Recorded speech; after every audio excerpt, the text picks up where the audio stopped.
O governo dos Estados Unidos apresentou um projeto de resolução ao Conselho de Segurança da ONU para pedir um cessar-fogo imediato na faixa de Gaza.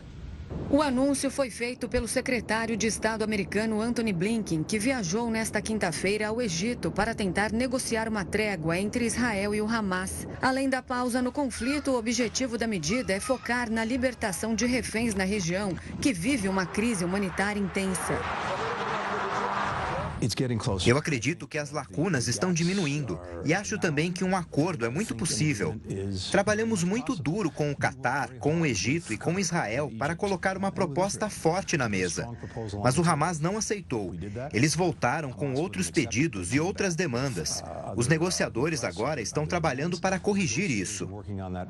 Ainda não está claro o teor do documento americano. Vale lembrar que os Estados Unidos foram o único dos 5 países com direito a veto na ONU a votar contra os 2 últimos projetos de cessar-fogo em Gaza. As 2 propostas anteriores foram apresentadas pela Argélia em fevereiro e por uma coalizão de países, incluindo o Brasil, em dezembro do ano passado. Segundo o Ministério da Saúde de Israel, mais de 30 mil mortes já foram registradas desde o início do conflito entre Hamas e Israel.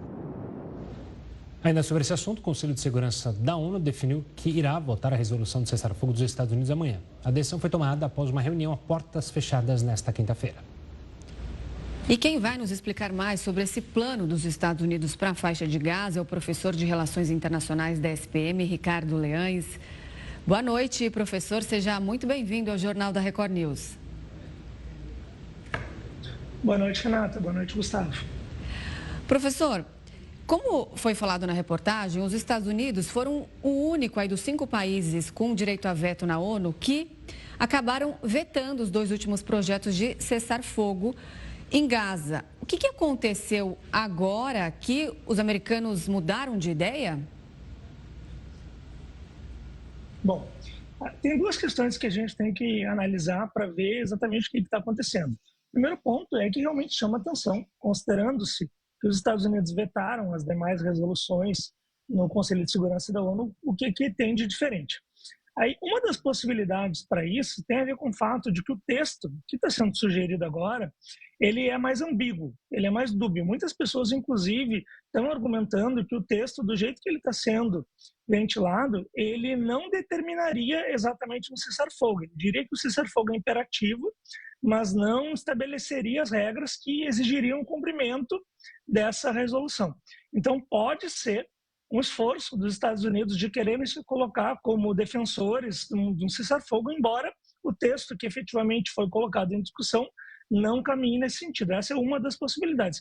A outra possibilidade tem a ver com o fato de que, à medida que a guerra vai prosseguindo e o número de mortos aumenta, também tem crescido a pressão internacional para que os Estados Unidos tomem alguma medida nesse sentido. E vamos lembrar também do cenário de eleição nos Estados Unidos. As pesquisas estão indicando que o caminho para o Biden se reeleger ainda é bastante difícil e ele está tendo dificuldade de ampliar sua votação dentro do eleitorado mais jovem, que é um eleitorado tradicionalmente democrata e que é mais favorável à população palestina. Então, caso haja realmente uma mudança dos Estados Unidos, tem a ver também com esse contexto. A votação dessa resolução pode acontecer o inverso do que aconteceu nas outras, que a gente via países como Rússia e China aprovando a resolução e os Estados Unidos sendo contrário. Pode acontecer o inverso agora, os Estados Unidos apresentar essa resolução e Rússia e China, por exemplo, serem contra? Pode. A gente ainda não tem como ter certeza do que vai acontecer, nem há uma sinalização definitiva no momento do que a Rússia e a China vão fazer. É possível que aconteça sim, porque um dos pontos dessa resolução tem a ver com a entrega dos reféns que estão sob posse do Hamas e também tem um ponto ali específico que fala do financiamento de organizações terroristas. E algumas pessoas interpretam que talvez a Rússia possa considerar que isso seria prejudicial aos seus interesses e poderia vetar. Agora, é claro que também o governo russo, nesse momento, não tem exatamente o interesse em aparecer como o país que está bloqueando uma medida de cessar-fogo, embora a gente não saiba exatamente se isso vai acontecer.